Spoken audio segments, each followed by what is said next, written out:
Hey, what's going on? Rob Cesternino back here with an exit interview. Thanks for joining us for another exit interview with the latest player voted out at Mergatory here in Survivor 46. Ended up being a lopsided vote, but I've got a lot of questions for how things went wrong for Moriah here today on the exit interview. We'll get to the bottom of it here with her in just a moment. Of course, love to get your thoughts in the comments as we do the exit interview each week. Let's bring in Moriah. Hey, Moriah, what's going on? Rob Cesternino here. How are you?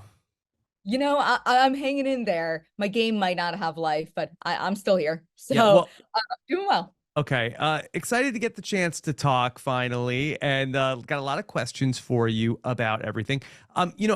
As a viewer, I was kind of blindsided going into the tribal council. Seems like you weren't. How did you know that this was going to be it for you? So the fact that they had that I was able to say in the first confessional of the episode, I got the shot in the dark in my pocket. I knew Murgatory was going to be really tough for me. Not only did I just vote, wrong with my tribe, I'm one of the few remaining Segas who hasn't been on a journey. So I hadn't been able to make those connections over that maybe other people had. So going in, I knew it was going to be rough. And then we got that rock draw and I'm like, okay, so me going home tonight is now up from 40% to 70%. And then when we lost the challenge, I'm like, okay, now it's like sitting around 99.5%, just knowing that the only two people going to bat for me at Sega are Tim, who, you don't really see us talking much. We're a little bit on opposite ends of the Sega spectrum. And Ben, who I had literally written his name down 24 hours ago. So I really thought that you came in and I thought you did a good job in terms of what you could have done. I felt like that the tribe had a plan. You followed what the tribe did, and I felt like that ultimately you were more done in by how the tribe played in conversations that you weren't present in. Is that how you saw it? Absolutely. I mean, I in a word, I was pissed because at the end of the day, my game is kind of stopped by guys at a table I'm not invited by, to be completely blunt. And that's just not how I love to live my life. So kind of like seeing that play out, feeling that like sense of impending, like my fate has been sealed through something of not really in a way my own making. It was difficult, but at the same time, I was granted this gift that you don't get a lot in Survivor, which is true knowledge of I know I am 99.9% going home tonight. So I know I can say whatever the F I want at this tribal. I can throw stuff at the wall. I can call people out. I can speak truth. I can speak my truth because at the end of the day, I'm probably going home anyway. So I might as well go out on my terms because that's the only thing here I can control. Prior to that tribal council, do you feel like is there anything that you could have done differently? Um, Something I could have done differently was probably rig the first journey a little bit better so I could go.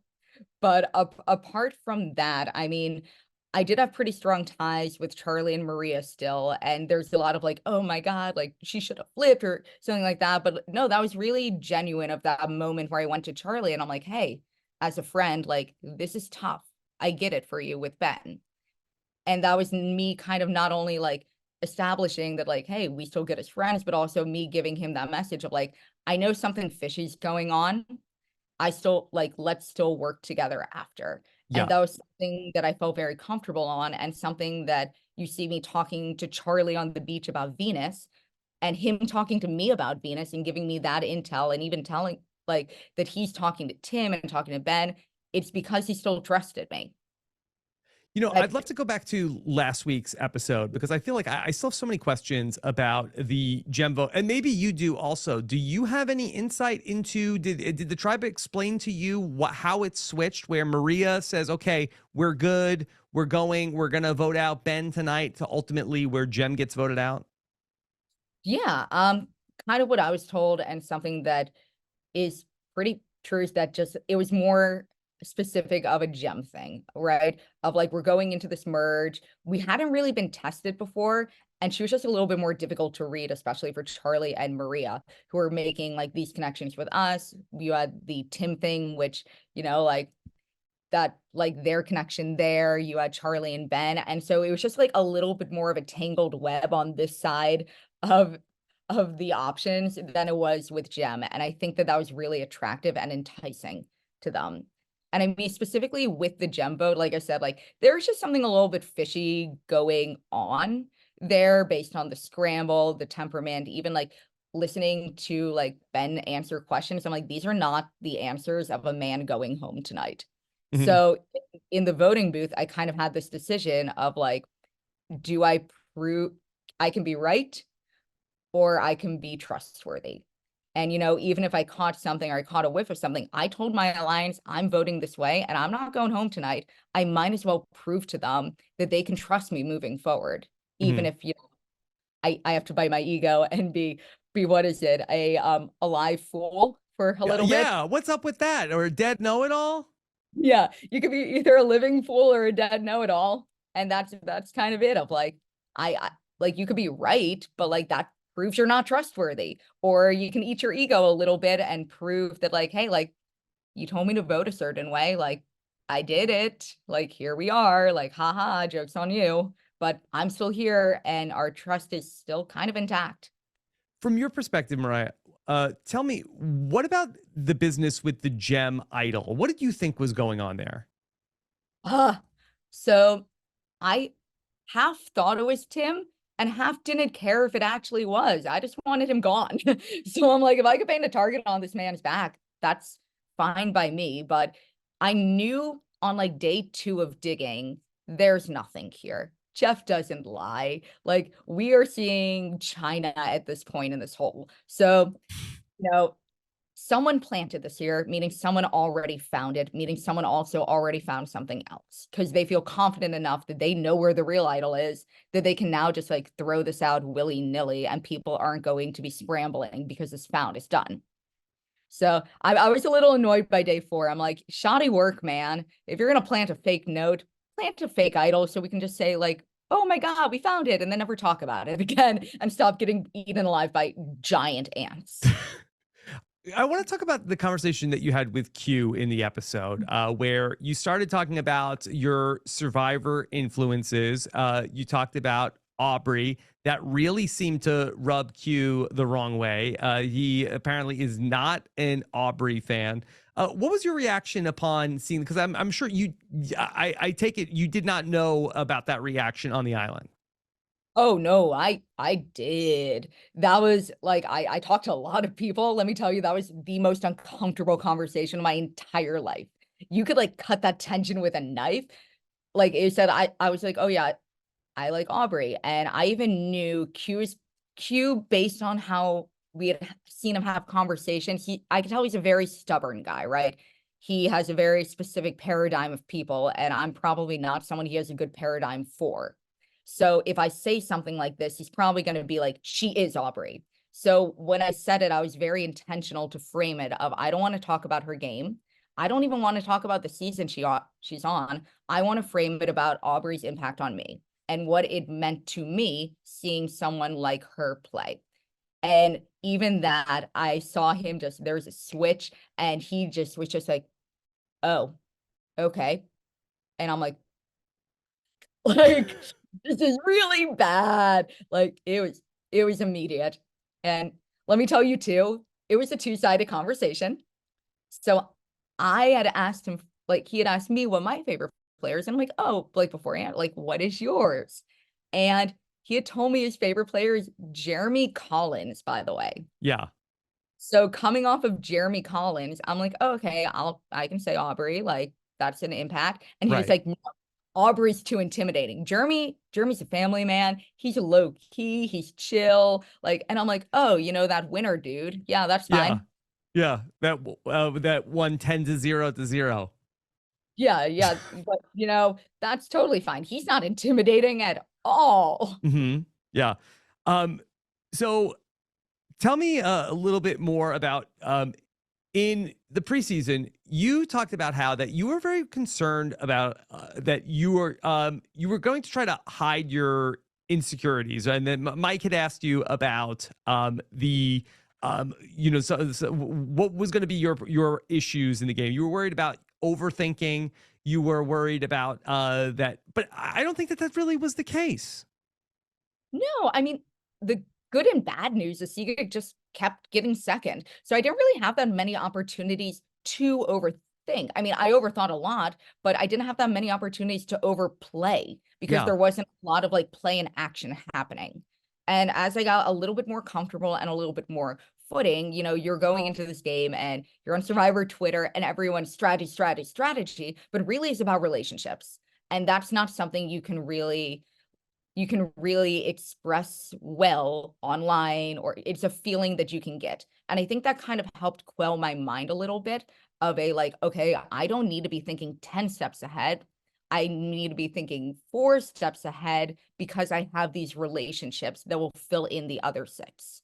So that really helped me out there get adjusted, get a little bit more at ease, move up from the first episode where I'm crying in my first confessional and I'm like, oh my god, my sister is gonna give me so much shit for crying in my first confessional, to really understanding relationships and what they play in the game.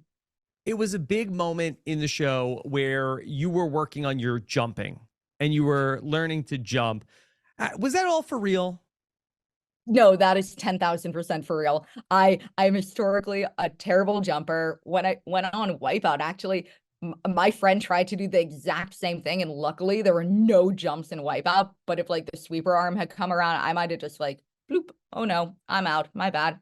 But I watched this episode with my dad, and after the jumping scene, I'm like, "Hey, Dad, what'd you think of it?" He just like, "Oh, yeah, I knew that. Supporting you in basketball was the hardest thing I had ever did in your childhood, is sitting through your basketball games." And I'm like, cool, cool, cool, cool. So no, that is real, that is historic, and now everyone gets to see it forever, I guess.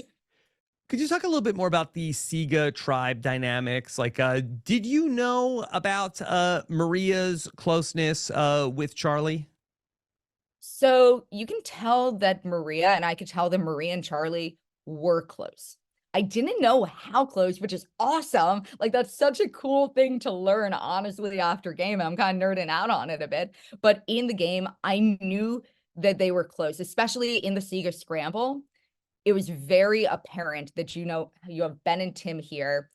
Somehow Jem and me are over here, and you can see Charlie and Maria flowing together. And I'm like, there's no way that these two people just randomly ended up in the middle together with no connection. There's something there. There's a bond there that's keeping those two more together than keeping me and Maria, or me and Charlie, or Jem. You had the chance to talk to Venus about potentially a name for a name, but you felt like that she was playing very hard. Could you tell us a little bit more about that interaction? Yeah, I thought so. Going there, just body language alone, Venus is on the bottom. In challenges, Venus is on the bottom. Like it is just plain as day. So I thought it was a very interesting move from her, of someone on the bottom, to not go and say like, "Hey, I'm a number. I want to work with you." To say, "Hey, give me information." Hey, she was asking for information to play her own game, not really a social or an opportunity to unite or join a game or work with someone. So to me, that's where I'm like, she's playing, because if she's willing to, go around and sell her information about her own tribe to us, I give her information about Siga. What's she going to turn around and flip that to? She going to go to Yanu now and say, "Hey, I have intel on Siga."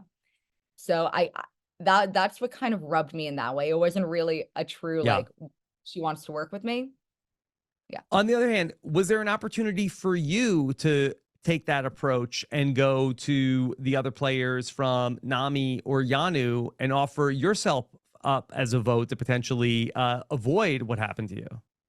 Yeah, I mean, absolutely. But when you're on the bottom and you say, take me or leave me, you can get left.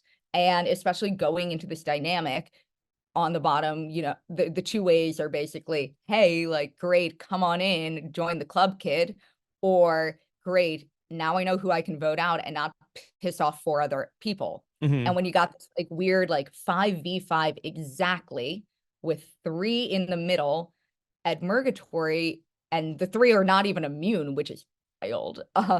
It's more about convincing those three to like pick a side in the war than shuffle the cards at that moment. It's a tough spot for sure.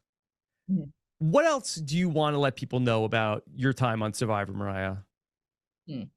What else do I want people to know? I I think a lot that goes on, again, cannot be characterized for TV. You only have so much time, but the relationships that you're able to build out there, they're real, but there's also game moves. Relationships are strategy out there, and it's tough to articulate what builds up. So even when you're on the outs of a vote, sometimes that's a good thing. Sometimes it's good to be a bottom. Sometimes it's not. Being a bottom's tough. But ultimately, Survivor is a game, Yeah. and there are going to be 17 losers of Survivor every season until they up it to 20. And Knock but on wood. Yeah. not go would, All but right.